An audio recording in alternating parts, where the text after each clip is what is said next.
इनका लिपस्टिक तो बड़ी डार्क है दादा देखियो कि ले जाए करे जाओ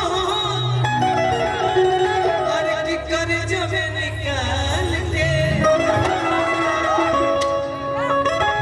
कौन जन याद करेगा हाय दीपक विशाल के। जय हिंद। आप लोग हैं तो हम लोग हैं, आप लोग नहीं हैं तो हम लोग नहीं हैं। जय हिंद जय हिंद। अरे कि दिल की जो खमदावे खातिर नून भेज दी,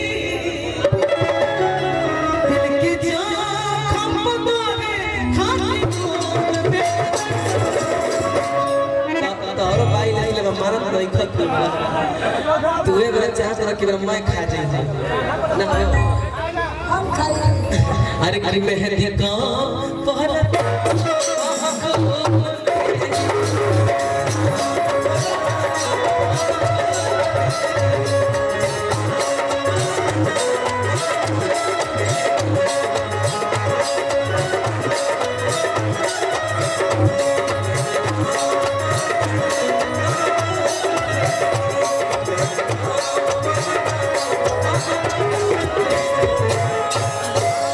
अगर अच्छा लगा तो मीठा मीठा थप्पड़िया